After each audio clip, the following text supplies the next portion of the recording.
Como consejo práctico te diría que tienen que leer 3 de mis libros, porque sin ser peyorativo, creo que no van a encontrar en otro tipo de material de estudio lo que están en esos 3 libros.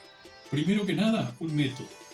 Yo he creado un método de estudio teórico-práctico de la música a partir de mis 50 o 60 años dando clases de música y topándome con cada texto, que casi todos son del siglo XIX.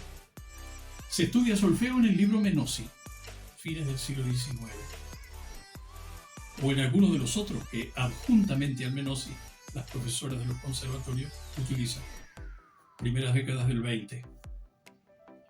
En el año 80, 81 y 82 yo trabajé con la totalidad de las profesoras de música de acá, de Belo, todas las de primaria y varias de secundaria, porque en aquel momento se creó la Escuela de Música de Primaria, en 1980, y bueno, y elaboraron un programa de concurso. En ese programa venían unas cosas que las mujeres acá quedaron, casi les da un estado de shock a todas porque no tenían la más pálida idea de qué se trataba aquello. Estudio de forma musical, análisis rítmico y formal del himno nacional uruguayo, armonización. ¿Qué es esto? Nadie sabía nada y eran 22 mujeres. Fueron a hablar con Badi Argüello a ver si era el que conocían, a ver si Badi les decía que era aquello. Y Badi, que les dijo con toda honestidad: no, yo de eso no sé absolutamente nada. ¿Y qué hacemos? Bueno, acá en Melo el único que sabe es fulano, y me nombró a mí. Entonces vinieron todas a mi casa y les di clase a todas. Pero ¿qué pasa? Eran cursillos de 60 días, porque se venía la prueba.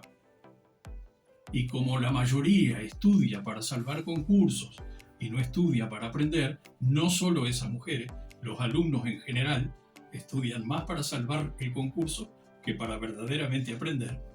Estudiaron los 2 meses, dieron la prueba, unas salvaron, otras perdieron y punto. Dieron por terminado el asunto. Pero al año siguiente apareció la misma prueba.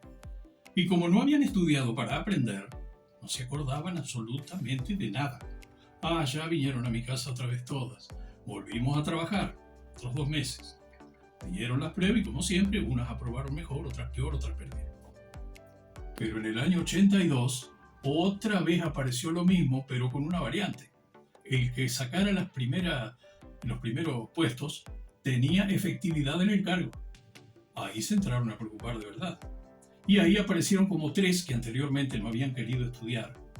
Y oh casualidad que fueron las 3 que después fueron sucesivamente directoras de la escuela de música. Entonces, el estudio sistematizado de la música no se practica. No se practica. Y hoy en día, a todo ese estudio teórico, gramatical, porque eso es gramática, se llama teoría de la música. ¿Qué teoría de la música? Eso es gramática, como la gramática del idioma. Cómo se conjugan los verbos, qué es un pronombre, qué es un artículo, qué es un tiempo de verbo. Esto es lo mismo, esto es gramática. Nadie estudia. Y eso, en ese libro mío, que es un método, está todo. Otro libro que se llama Hablemos de Música. Ahí está también los conceptos todos. O sea que hoy en día es muy difícil el tema del estudio sistematizado de la música. Es difícil.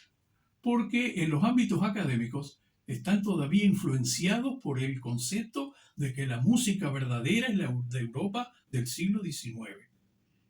Y ahí están. Entonces, para mí eso es totalmente negativo. Porque estamos en el siglo XXI. Tenemos que empezar a crear música para el siglo XXII, no repetir lo que se hacía en el siglo XIX. Ese es mi concepto.